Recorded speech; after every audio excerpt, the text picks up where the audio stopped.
Bonjour à tous pour le nouveau podcast des supporters de l'ETG. Comme d'habitude, toujours les mêmes intervenants, mais nous allons toujours et encore les présenter. Alex de Vavel, Le Sporting, etc., etc. Bonsoir. etc. Bonsoir à tous, donc Alexandre Muffon, rédacteur, blogueur amateur qui se charge plus particulièrement de l'ETG. Arnaud qui est en charge du compte Twitter Team ETG. Bonjour ou bonsoir. Tout simplement. Tout simplement. Et Fred qui lui s'occupe de croix-de-savoie-fan.net. Salut tout le monde. Alors ce soir on a décidé de se faire qu'un demi entre guillemets podcast, puisqu'on va faire juste l'après-match à Nantes, et on refera un autre podcast qui concernera le prochain match contre Guingamp la semaine prochaine. On va faire le retour directement sur cette défaite 3-0 à Nantes, nouvelle défaite 3-0 à l'extérieur. Ça fait 2 points en 4 matchs. J'aurais aimé savoir votre avis si ces problèmes internes d'administration peuvent avoir des répercussions sur les résultats actuels, puisque ça coïncide pas mal avec les résultats sportifs qui sont un peu en berne. Alex ? Tout d'abord, c'est 4 matchs sans victoire. Un match qui me fait énormément penser, même si on va, je pense, débattre après avec Fred, à celui de Lille dans le manque d'envie et le très peu de qualité de jeu. Donc après, oui, je pense que peut-être qu'il y aura des répercussions administratives, mais de faire des liens de cause à effet comme ça, sans qu'on sache jamais vraiment les conséquences et sans trop savoir vraiment ce qui se passe en interne, c'est un petit peu compliqué. Il faut surtout voir la compétence sportive, et là, la compétence sportive, elle est vraiment, vraiment pas top du tout. Arnaud, qu'est-ce que t'en penses ? Plus ou moins la même chose. C'est un match très compliqué. Très très compliqué, mais différent de celui de Lille, parce que j'ai entendu beaucoup de comparaisons avec le match de Lille. Pour moi, c'est quand même très différent. La physionomie du match est également très différente. Contrairement à Lille, on est tombé sur une équipe de Nantes très costaud, très très très très bonne, dans un très grand jour. Donc voilà, je pense qu'on en reparlera, on en débattra plus sérieusement plus tard. Mais il y a beaucoup de choses à dire sur ce match. Fred, tu as trouvé Nantes meilleur que Lille aussi ? La différence entre Lille et Nantes, c'est que Nantes est un promu. Et comme tout promu qui se respecte, avec un minimum de talent, on a la réussite, on a l'enthousiasme en plus, et ça donne des matchs où tout rentre, où il n'y a pas besoin de 10 occasions pour marquer 3 buts. Donc voilà, c'est une belle petite équipe, mais il n'y a pas non plus de quoi s'affoler, je crois. D'accord. Je pense que pour revenir justement sur ça, c'est vrai que Nantes profite déjà de cet effet promu, donc on voit qu'il y a quand même beaucoup sur ces 3 dernières années, donc que le TG est en Ligue 1, quand même que les promus font quand même de sacrées bonnes performances, et qu'il y en a quand même un ou deux qui restent quand même en Ligue 1 et qui parviennent à se maintenir.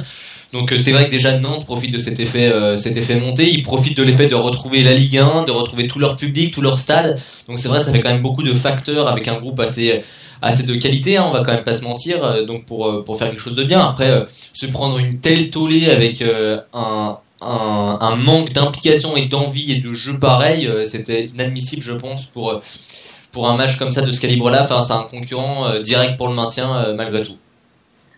Alors, moi, je vais essayer de revenir aussi sur le scénario du match, qui forcément est particulier après ce but après 112 secondes.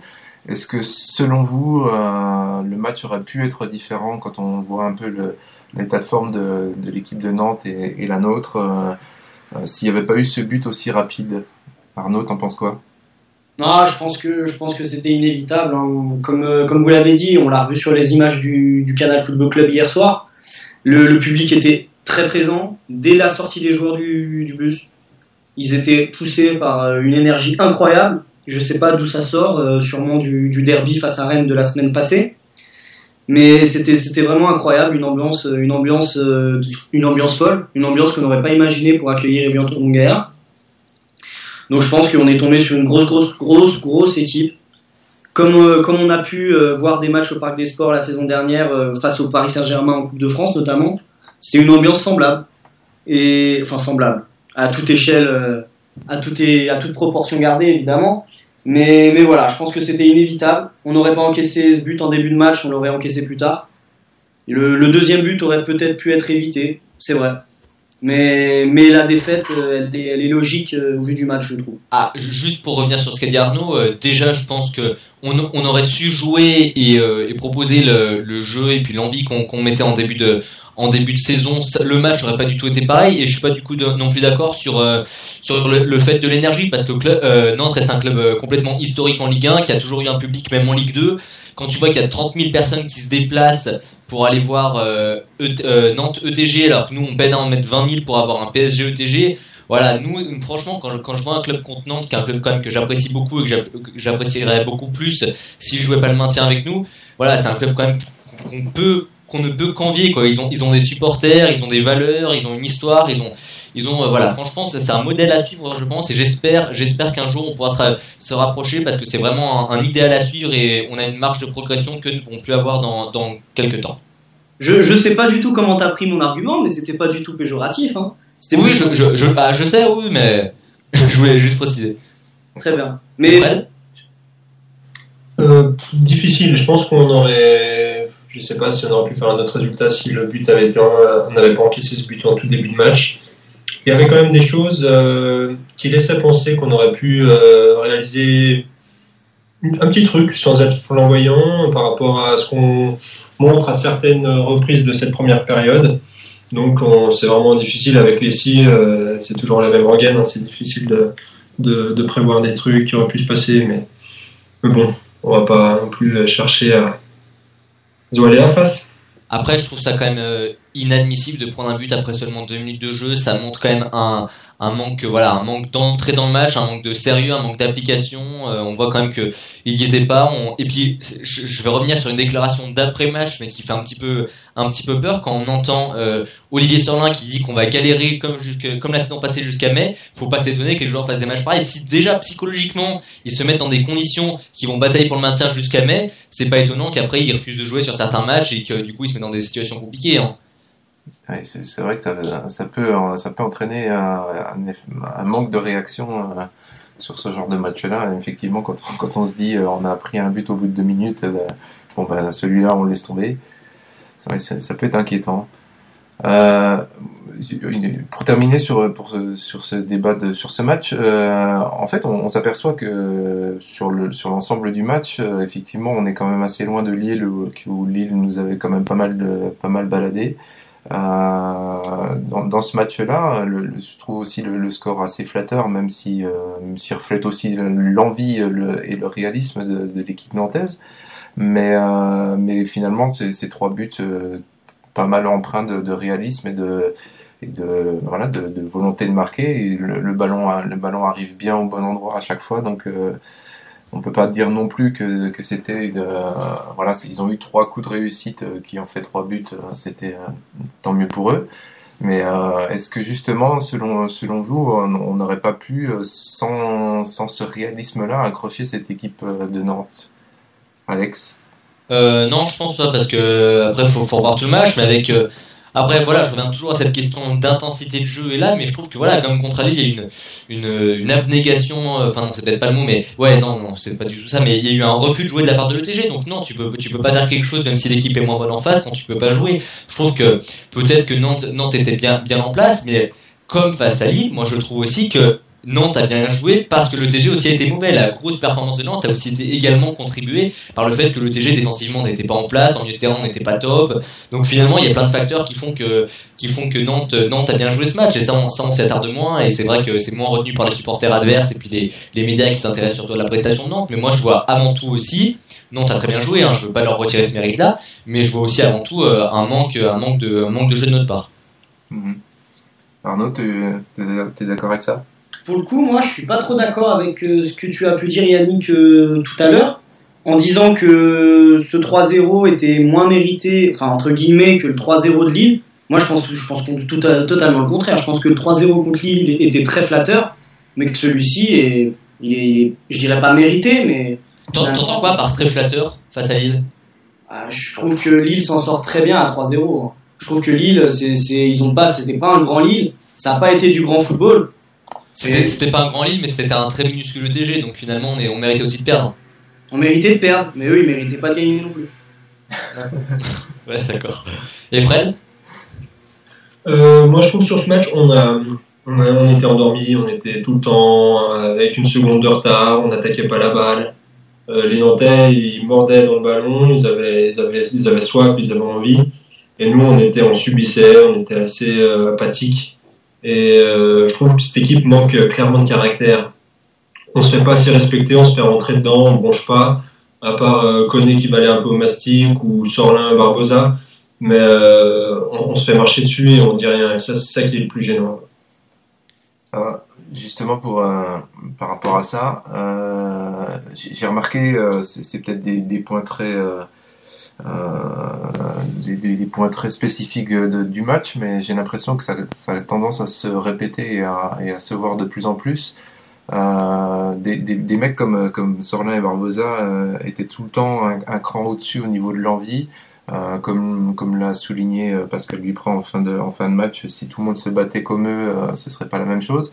Moi, j'ai tendance à me dire en voyant les matchs que justement de plus en plus Sorlin et Barbosa sont capables de faire des erreurs et des choses comme ça qui sont pas habituelles. Je crois qu'il y a un début où la perte de balle c'est Barbosa et Sorlin a tenté un dribble à la limite du petit pont juste à l'entrée de la surface et ça a failli nous coûter un but de la même manière. Un geste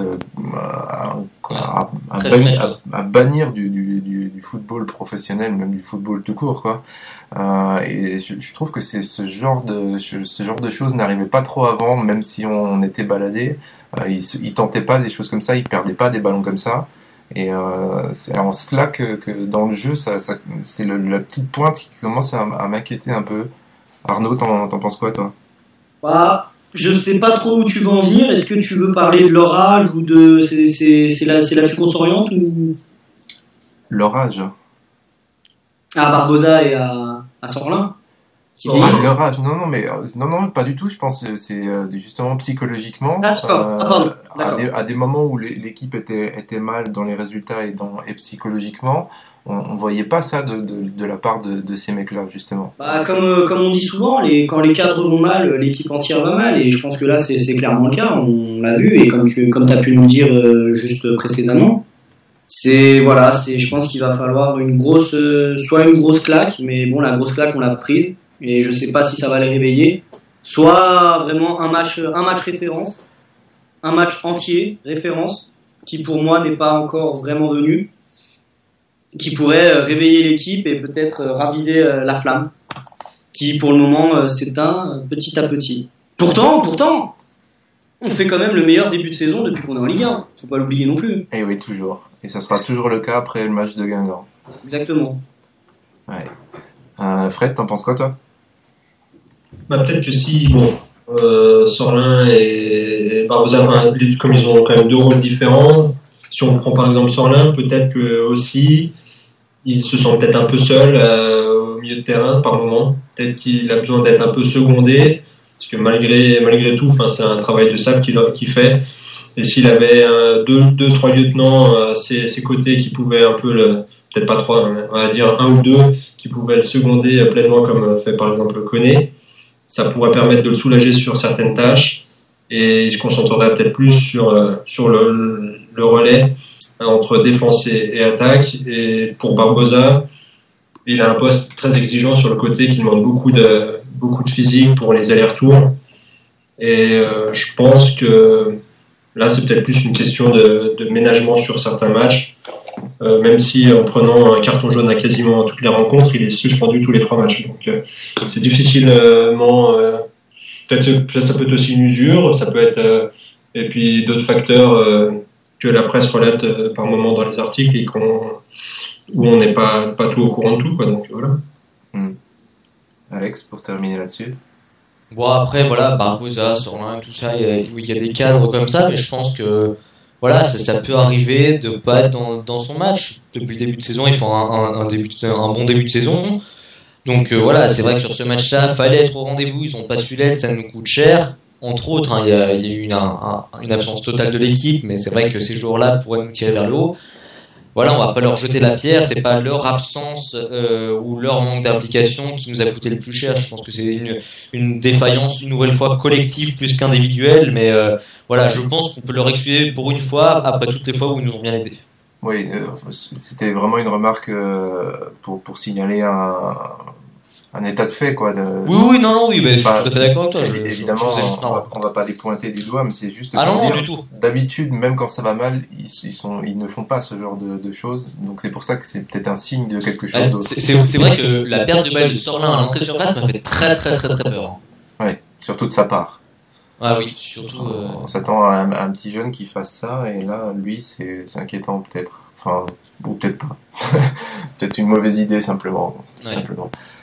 Maintenant qu'on a parlé du collectif, on va passer à l'individuel avec les tops et flops. On va peut-être commencer avec Fred. Alors au niveau de mes tops, déjà, alors en premier lieu, ça sera pour les courageux supporters qui ont traversé la France. Je pense qu'ils s'attendaient pas à repartir comme à Lille avec un 3-0 dans la musette. Je noterai quand même en top, même si aucun des joueurs n'a survolé la rencontre, quand même Sorlin, parce que même s'il est critiqué sur les réseaux sociaux, sur Internet, il fait quand même un travail de sape. Et comme je disais au préalable, si on pouvait un peu lui mettre des lieutenants à ses côtés, on pourrait le soulager grandement. Et en flop, alors là, j'ai pas vraiment de joueurs qui ont été en dessous de tout. L'équipe a été plutôt constante dans la médiocrité, donc je mettrai pas de flop. Ouais. Ok. Alex, t'as un avis qui diffère ou... Non, je vais plutôt rejoindre ça. Après, je pense que je vais mettre des flops en fonction de choses qui auraient pu totalement changer le match. Donc, d'accord avec Fred pour le top, pour les supporters qui ont fait plus de 8 heures de bagnole pour aller certes dans un stade mythique et l'ambiance devait être très sympa même si elle n'était pas pour nous. Mais pour ce tournoi 3-0, ça décourage totalement et puis on voit que du coup, il y a pas vraiment, c'est pas très respectueux vis-à-vis des supporters de refuser le jeu comme ça. Sinon pour les flops, je vais mettre Savalier Vaste parce que les 3 buts viennent sur les 3 côtés, parce qu'on prend 3 buts sur 3 centres, on va pas se mentir. Ça a pris l'eau sur les côtés avec des côtés qui auraient tenu, peut-être que ça aurait pu être différent. Je vais mettre aussi un flop pour Angoula qui rate une frappe sur un très bon travail de Berigo qui aurait pu égaliser. Je mets un flop pour Berigo qui aurait pu également égaliser après son petit jongle et qui frappe sur Ryu. C'est intolérable aussi quand on est mené 1-0 et qu'on voit le score final. Et puis je pense que c'est tout. Après ça a été un petit peu constant aussi dans mon mauvais niveau. Après voilà, je dis pas que Berigo, Sabalier, tout ça ont été plus mauvais que les autres. Je dis juste que voilà, avec leurs petites actions personnelles, avec voilà leur performance, peut-être que le match aurait pu changer. Si je dois vraiment retenir un top, voilà, ça serait pour saluer peut-être la première de Maxime Blanc qui a été correcte. Et puis j'aimerais aussi, je crois, Cambon. Parce que bon, il est rentré, il a fait des frappes qui ne servaient à rien, qui étaient peut-être cadrées ou qui tentaient, mais voilà, c'était des frappes, des tentatives inutiles. Mais bon, il a essayé de remettre l'équipe dans le droit chemin. Ça a pas marché, mais l'intention, je pense, était un petit peu là. Et puis voilà. Par contre, je trouve que pour une fois, Laken n'a pas été décisif. Ça arrive qu'un gardien soit pas décisif. Voilà, sur ce match-là, il a 4 frappes à négocier, il en claque une là sur l'erreur de Sorlin, puis après il repousse le centre assez maladroitement dans les pieds de Djordjevic, ça fait but. Puis après voilà, sur les 2 autres buts, il n'y peut rien. Voilà, il y a beaucoup de choses négatives et vraiment très peu de positifs, donc il va falloir une remise en question totale pour aborder le match face à Guingamp. Ok, Arnaud. Je reviens juste 2 secondes sur. T'as parlé en flop de Angoula sur sa frappe. J'ai eu la chance en direct du match de pouvoir débattre là-dessus. Ouais. Et moi je suis d'accord avec. Je trouve ça inadmissible que la frappe elle parte à des kilomètres. On m'a dit Angoula il est défenseur, c'est pas son rôle. Il avait qu'à pas monter. Ouais, non seulement c'est ce que je leur ai dit, il a qu'à pas monter. Mais en plus de ça, il est quand même footballeur professionnel. Une frappe comme ça, c'est pas la frappe la plus compliquée. C'est pas une reprise de volée à 30 mètres. Je veux dire, l'angle est bon, quoi. Il y a quand même de bonnes qualités, il y a de bons indices pour faire les bonnes frappes, quoi. C'est pas comme si. Exactement. Donc peut-être que Yannick et Fred ont des avis différents du nôtre, mais moi je te rejoins vraiment là-dessus. J'ai débattu et j'étais un peu en désaccord avec quelqu'un qui disait que Angoula il est défenseur, que c'est normal qu'il n'arrive pas à cadrer sa frappe, tout ça. Bah moi je suis pas d'accord. Je trouve qu'il aurait dû cadrer cette frappe. Donc voilà, si vous souhaitez réagir là-dessus, non, Fred, Yannick. Moi je vois deux aspects sur ce point de vue-là, c'est que c'est exact et que c'est un professionnel, donc quelque part il se doit de cadrer quelle que soit sa position sur le terrain. C'est quand même un des aspects surtout qu'effectivement il n'est pas énormément pris, donc il a quand même relativement tout loisir de cadrer. Par contre, la deuxième chose, c'est que je vois un aspect positif, c'est qu'il était là. Et s'il était là, c'est sans doute pour bouger un peu, pour remuer un peu cette équipe, pour essayer d'apporter un plus. Et donc, dans ce sens-là, sa démarche au départ, c'était de créer quelque chose. Donc ça, c'est plutôt positif. Est-ce que c'était pas un petit peu tôt dans le match pour monter comme ça aussi? Parce qu'on perdait que 1-0 et c'était en début de match. Hein. Ouais, mais il fait des allers-retours, donc c'est pas été systématique non plus. C'est vrai. Sinon, pour en revenir à mes top et flop, je pense que je vais dire Joker. C'est compliqué. Je vais dire un grand top pour Maxime Blanc. Parce que d'habitude, je suis vraiment d'accord avec les choix de Duprat. Là, je comprends pas trop. Parce que il est peu sélectionné, il est peu souvent avec le groupe. Et là, il est aligné d'entrée. Donc, je comprends pas trop. J'ai pas trop compris non plus. Je comprends pas trop pourquoi il l'a pas intégré dans le groupe, pourquoi il l'a pas fait jouer des bouts de match. Tu joues pas pendant X journées et d'un coup t'es titulaire tout de suite, bam, c'est parti, marque. Voilà. Ouais. Moi c'est comme ça que je l'ai vu et j'ai trouvé ça quand même assez surprenant de la part de Duprat. Ouais. Et par contre, j'aimerais juste revenir parce que du coup je retombe sur les 14 joueurs qui ont joué le match et j'aimerais mettre un nouveau flop pour Bertoglio parce que une nouvelle fois il a joué, une nouvelle fois il a pas beaucoup apporté, voilà, il est pas encore décisif et ça commence à faire long. Ouais. Dans ce genre de match,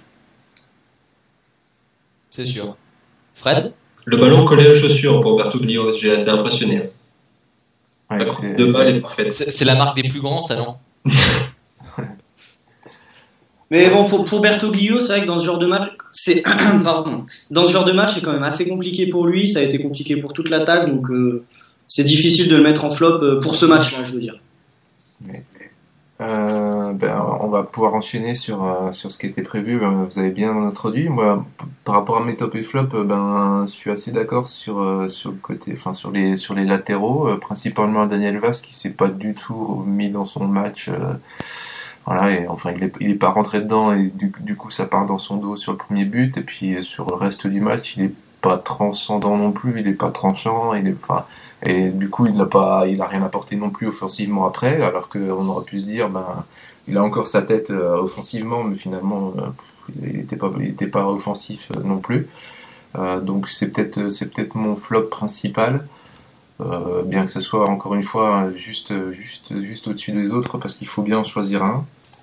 Et moi aussi, le top c'est Maxime Blanc, non pas qu'il ait fait un très très grand match, mais par rapport au fait qu'il arrive dans cette équipe, qu'il est propulsé titulaire effectivement. Moi là, j'ai regardé ses stats personnels, c'est le joueur titulaire sur le terrain qui a perdu le moins de ballons. Alors effectivement, il en a joué moins que les autres, il a sans doute été moins disponible que les autres, sans doute parce qu'il n'est pas encore bien intégré dans ce 11, parce que voilà, ce genre de choses, mais il en a perdu beaucoup moins que les autres. Et c'est sur la petite frappe de Berrigo dans la surface, c'est lui qui donne le ballon et on le voit qu'il cherche les solutions. Juste avant de donner le ballon, il regarde sur son côté droit, il voit que c'est pas disponible, il regarde s'il y a un meneur de jeu qui est disponible, il voit qu'il n'y a personne, donc il n'y a plus que Berrigo, il lui met quand même dans des bonnes conditions. Donc voilà, il a toujours cherché à ne pas perdre le ballon dans une équipe qui a perdu énormément de ballons dans ce match. C'était un aspect super positif, je trouvais. Après, moi personnellement, on parle de Maxime Blanc, c'était prévu dans le sommaire. Je trouve que je fonctionne un petit peu comme ça aussi. Moi je trouve que la personne en elle-même me revient bien, quoi. Ça a vraiment l'air d'être une personne qui a envie de se booster pour l'équipe. Ça peut pas être le cas tout le temps. Moi des fois tu vois des joueurs, tu te dis merde, qu'est-ce qu'il fait là, t'as pas envie de tu vois qu'il tire la gueule quand il joue. Enfin, moi je trouvais que Maxime, voilà, enfin, il avait envie, il le montre depuis le début de saison, il l'a montré en amical. Donc voilà, c'est une juste récompense et finalement, même si le résultat est pas du tout au rendez-vous et qu'on se prend une grosse claque, bah lui a essayé de faire son job et il a essayé voilà de faire le mieux qu'il pouvait avec ce qu'il pouvait, quoi, c'est-à-dire pas grand-chose. Ouais. D'autres qui veulent réagir sur le match de Maxime Blanc, Arnaud? Je pense que j'ai tout dit dans mes top les fois précédemment. Il a fait ce qu'il a pu. Il était pas plus mauvais que les autres. Il était même légèrement au-dessus. Bon début, bonne entrée, bon début, bon premier match. C'était pas facile. Encore, je le répète encore, il est arrivé dans des conditions un peu étranges tout de même. Donc voilà, il a fait ce qu'il a pu et j'exige de le revoir. Et Fred, un mot là-dessus? Oui, donc Maxime Blanc, c'est vrai qu'il rentre dans un contexte qui est pas facile. En plus, le match en lui-même derrière, voilà, le début est catastrophique, donc c'est pas facile pour lui. J'ai trouvé qu'il avait joué avec application, il a essayé de bouger entre les lignes pour essayer de trouver des solutions. À revoir par la suite, ouais, tout à fait. Ok, comme ça on est relativement tous d'accord, c'est pas mal. Et donc le dernier sujet de notre sommaire concerne moins les joueurs, mais plus le dispositif. On était habitué à jouer en 4-2-3-1 juste depuis le début de la saison.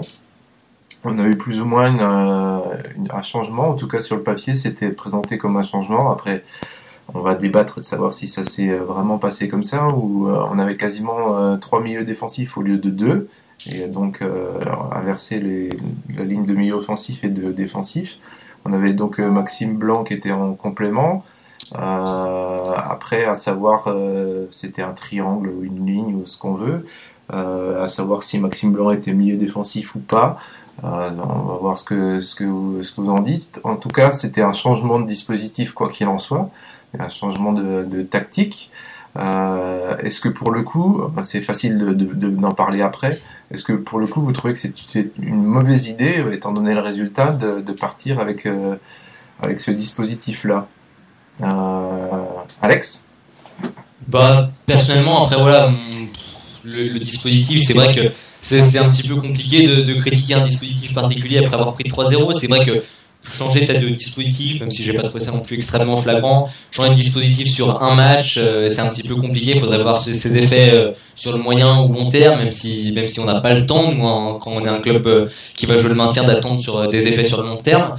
Mais je pense que voilà, 4-3-3 peut-être essayer, mais c'est vrai qu'essayer à ce moment-là face à un promu, enfin peut-être mieux aurait valu essayer par exemple au match amical contre Sion qui finalement a été annulé, ou quand on a des matchs comme ça où on peut tester un petit peu. C'est vrai que ce match-là, c'était pas vraiment un match pour se tester, c'était surtout un match pour confirmer, un match pour confirmer la bonne forme contre Bordeaux, pour battre un adversaire direct pour le maintien dans son stade où il y avait presque 30 000 personnes, et ça s'est pas fait. Donc c'est vrai que c'était un petit peu délicat comme changement.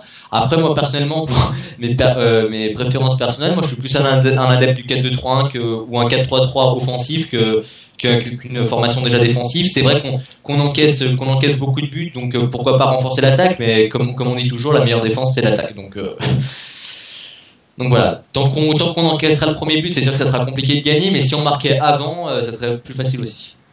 Ouais. Arnaud? C'est exactement ça. C'est compliqué d'essayer une nouvelle configuration dans un match comme celui-ci. Je pense qu'avec le début de saison de Nantes, ils seront pas des concurrents au maintien pendant encore longtemps, parce qu'ils sont 5e, il me semble. Oui, 5e. Donc 5e, on commence quand même à engranger les journées.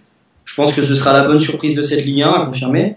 Donc, attention à Reims. Reims l'année dernière c'était pareil au début de saison. Ils marchaient sur l'eau et après on a vu ils ont eu peur sur la fin de saison. Donc moi je reste encore assez prudent avec le FC Nantes.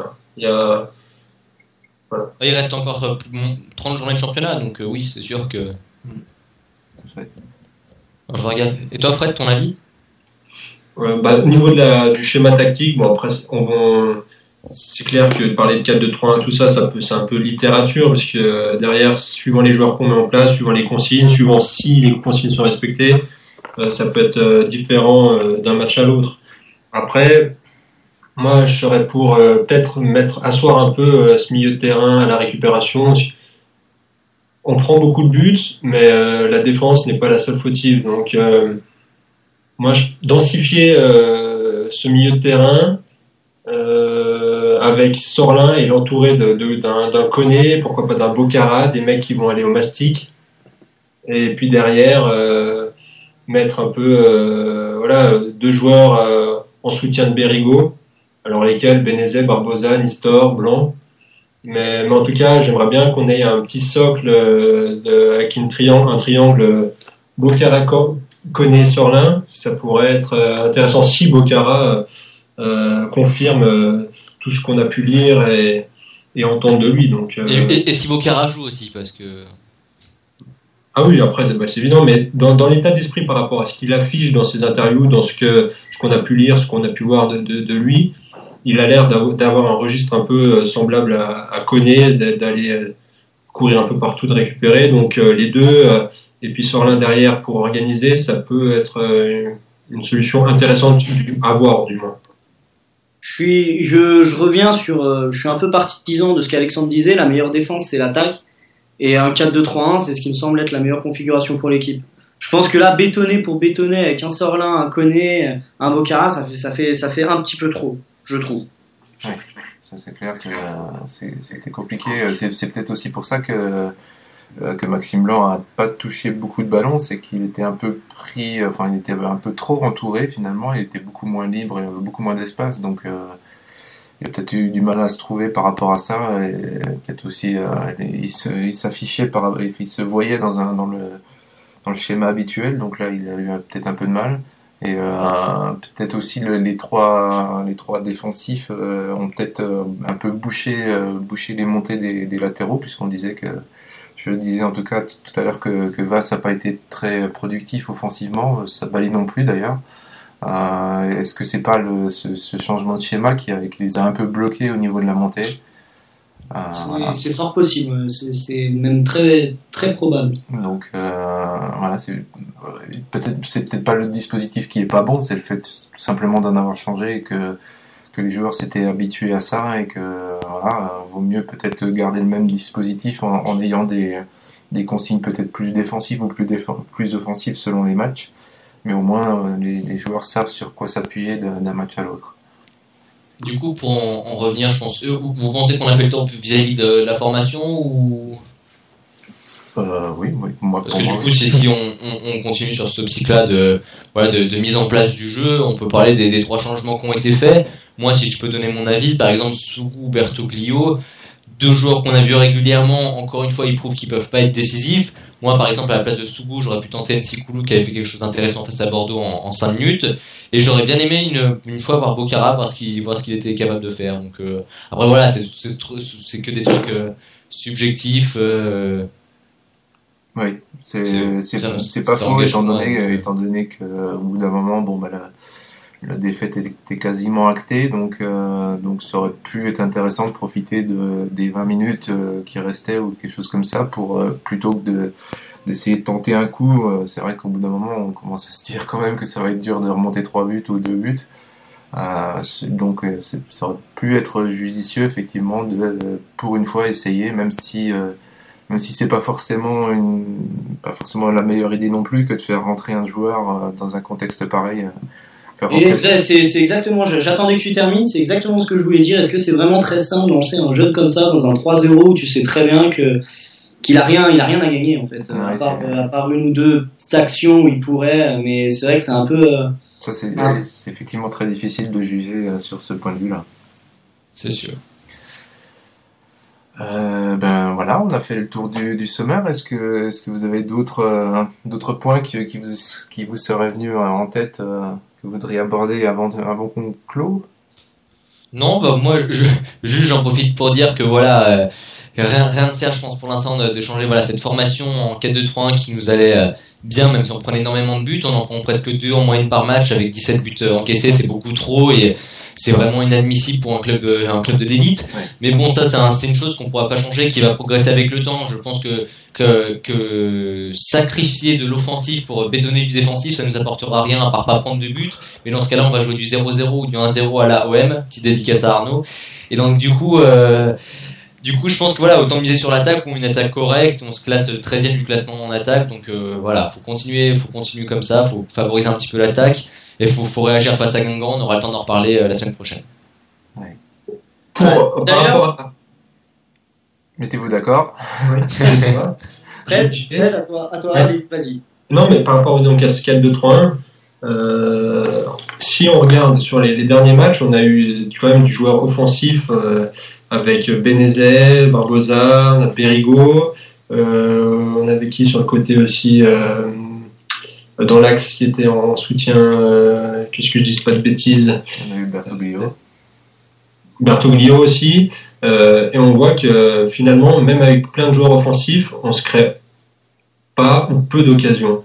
Donc c'est pas forcément une question de joueurs, une question de schéma tactique. Après, si en comparaison du 4-2-3-1 qu'on avait eu contre Lyon, où on avait Eret et Vaz sur le côté, on avait une meilleure homogénéité. Pourtant, c'est pas des joueurs quand même si Vaz a priori est plus un milieu qu'un latéral, c'est quand même des joueurs qui ont une base défensive et qui font aussi un très gros travail défensif.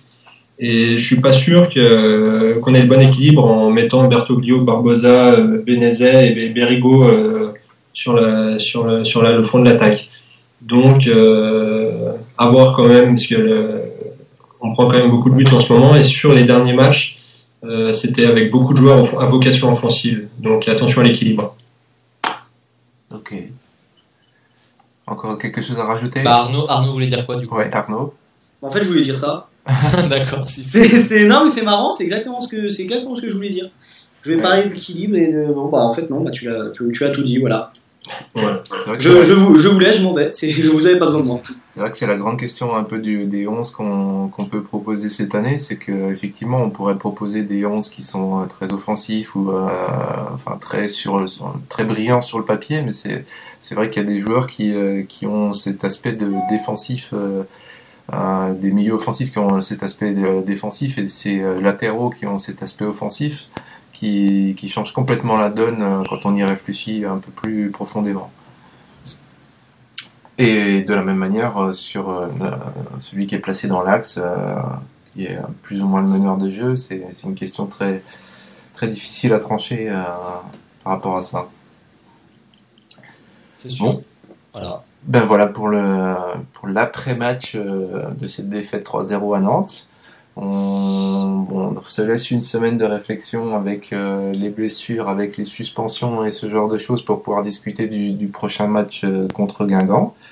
Il va sans doute, comme on disait la dernière fois, pas mal de choses à raconter, étant donné qu'il va y avoir des suspendus, des blessés qui sont plus ou moins en retour ou je ne sais quoi. Donc il va y avoir pas mal de débats pour savoir comment on va les remplacer, etc. Est-ce qu'on réintègre nos anciens blessés directement, etc.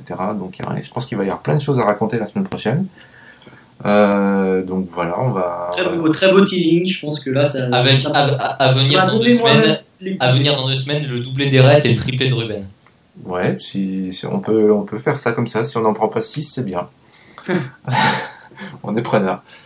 Donc ce soir c'était encore et toujours avec Fred de Croix-de-Savoie.net, Croix-de-Savoie.net. Promis, en mai, il y arrivera. Ouais, mais c'est après 40 minutes de débat, c'est fatigant tout ça. Donc Fred de Croix-de-Savoie.net. À bientôt. À bientôt. Arnaud du compte Twitter Team ETG. C'est exactement ça. Et Alex, avec tous ses comptes qu'il va nous détailler tout de suite. Alors, donc on peut me retrouver sur mon blog lesporting.blogspot.fr, sur vavel.com, et je contribue aussi à la Your Zone de Beansport. Et voilà, donc vous avez de quoi nous retrouver, à débattre, n'hésitez encore une fois toujours à faire vos commentaires, à poser vos questions, à lancer des débats, à faire vos propositions, à critiquer ce que l'on fait, voilà, ce sera toujours le bienvenu. Et donc à la semaine prochaine pour l'avant-match Guingamp. Bonne soirée à tous, bonne Ciao. semaine. Salut à tous.